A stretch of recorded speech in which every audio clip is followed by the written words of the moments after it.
नीट बघून घ्या. शहरात आजकाल अतिशय दुर्मिळ झालेलं असं हे झाड मात्र गावात जागोजागी आढळणार. नमस्कार. कथासागरमध्ये आज एक अतिशय छान झुडपाची ओळख करून देणार आहे. हा झुडूपच आहे. जेमतेम 10 ते 15 फूट वाढतं. पोपटी पानं आणि वर पांढऱ्या किंवा निळ्या मोठ्या मोठ्या मंजिऱ्या. अतिशय छान. ह्याला अ, काय म्हणूया, nature's gift to the human being असं म्हणतात किंवा miracle plant, medical plant, medicinal plant असं वेगवेगळ्या नावाने म्हटलं जातं. एवढंच नव्हे तर अभिधान मंजिरी आणि पुराणात याचा उल्लेख आहे. वामन पुराणातही याला पवित्र वृक्ष म्हटलं केलं गेलं. आणि ज्या वेळेला बेल मिळत नाही तेव्हा याची पानं वाहिली जातात. तुम्हाला उत्सुकता वाटली असेल की आहे तरी कोणतं हे प्लांट. खरं पाहायला गेलं तर माझ्या माहेरी आमचा वाडा आहे आणि तारकेश्वराचं देऊळ आहे. तर माझ्या आजोबांनी मागच्या बागेमध्ये हे झाड लावलं होतं आणि आम्हाला ते सांगायचे बेल मिळालं नाही की जागं जरा त्याची पानं घेऊन ये, कारण बेलासाठीच 3 किंवा 5 पानं यायला असतात. पण त्यावेळेला आम्हाला आजोबांनी ते झाड वईला का लावलंय हे काहीच माहिती नव्हतं. आत्ता जेव्हा माहिती गोळा केली तेव्हा कळलं की ही माहिती सगळ्यांना कळली पाहिजे. हे वईला म्हणजे कुंपणाला किंवा आजकाल शेताच्या बांधावर लावतात, कारण ह्याला गुरं तोंड लावत नाही. अतिशय औषधी परंतु किंचित कडू चवीला आणि थोडंसं विषारी असं हे झाड. हां, माणसाला मात्र हे विष बाधत नाही बरं का. तर अमृता समान असं हिला म्हटलंय. एवढंच नव्हे तर अभिधान मंजिरी किंवा निधा राजनिधी राजनिगुंडू या ग्रंथामध्ये आणि पुराणात, वामन पुराणात याचा उल्लेख आलेला आहे. एक होली म्हणजेच पवित्र वृक्ष असं म्हणतात की पुराणात असं सांगितलंय की हे जंगली झाड जरूर आहे, परंतु गणेशाच्या पोटातून याचा जन्म झालाय असं हे निरगुडीचं झाड.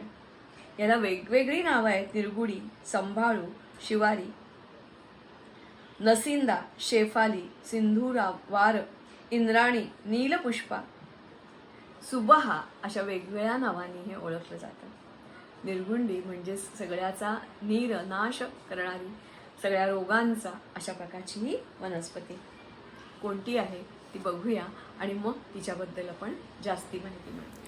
तर अशी ही निरगुडी बघताय ना, हिरवी कंज पानं, सदाहरित. कुठेही डोंगरांवर, उजाड जागी किंवा ओढ्याच्या काठी, नदीच्या काठी तुम्हाला हे झाड आढळतं. खेड्यापाड्यामध्ये आजही आढळतं. काही वेळेला ह्याला पांढरी फुलं असतात तर काही वेळेला निळी किंवा जांभळे तुरेच्या तुरे येतात. हिचं महत्त्व कळल्यानंतर भारतामधून आता ही अमेरिका, आफ्रिका आणि युरोपमध्ये पण ही पोचली आहे. आणि पूर्वी जंगली झाड म्हणून असणारं हे निरगुडीचं झाड आता चक्क बागेमध्ये शोभेचं झाड म्हणून लावलं जातं. याला आयुर्वेदिक कंपन्यांमध्ये भरपूर भरपूर भरपूर मागणी आहे, कारण निरगुंडी म्हणजे सर्व दोषांचा नाश करणारी वनस्पती. साधा ताप, सर्दी, खोकला, अंगदुखी, नेत्रविकार, त्वचा विकार याच्याबरोबरच कुष्ठरोग, महारोग, अल्सर अशा विविध रोगांवर उपयोगी पडणारी ही वनस्पती आहे.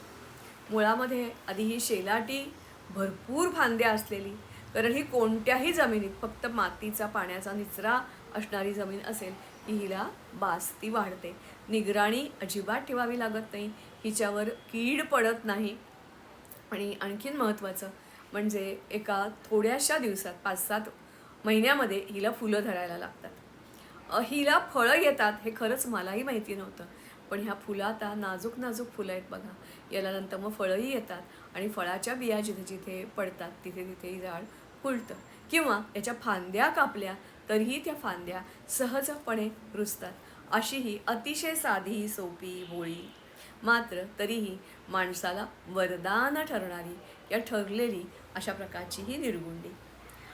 हिच्या पानांचा मी म्हटल्याप्रमाणे कडवट वास असल्यामुळे गाई गुरं मात्र कोणीही याला तोंड लावत नाहीत. मात्र हिचा पाला रगडून रगडून त्यांच्या अंगाला लावला जातो आणि त्यांना अंघोळ घातली जाते. याला मी कधीच लहानपणी दारात असूनही न बघितलेल्या पण छोटी छोटी ही अशी बीजं आणि त्याच्या ह्या अशा बिया, या बिया अर्थातच वाळवून आयुर्वेदिक दुकानामध्ये विकल्या जातात.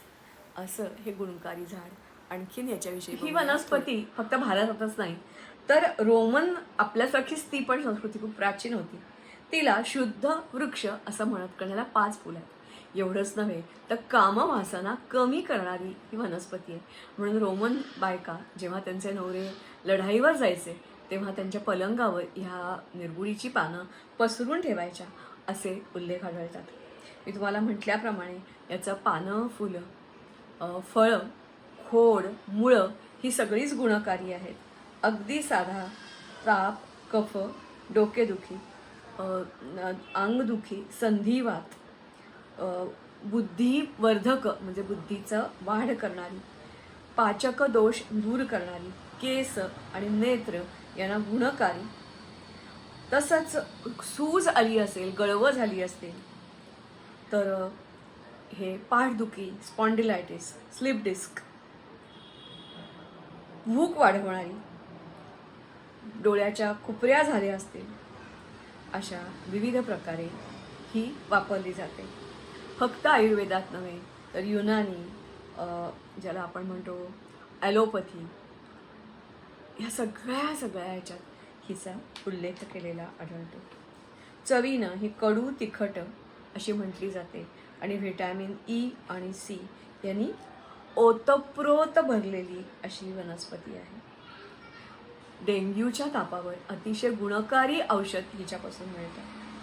हिचं तेल मार्केटमध्ये विकत मिळतं.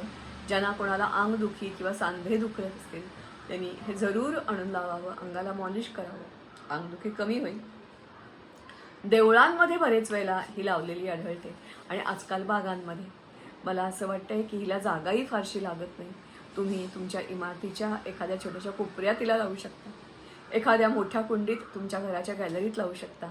आणि हे असं देवाचं जे वरदान आहे, मिरॅकल प्लांट जे आहे, किंवा मगाशी सुरुवातीला म्हटल्याप्रमाणे पॉवरफुल मेडिसिनल प्लांट आणि nature's gift to the human being किंवा ह्युमन काइंड, असं हे तुमच्या दारामध्ये आणा. रोज तरी याची 4-5 पानं थोड्याशा पाण्यात उकळवलीत आणि त्यांनी जरी स्नान केलं ना ते तुम्हाला ताजं तवानं आणि फ्रेश वाटेल.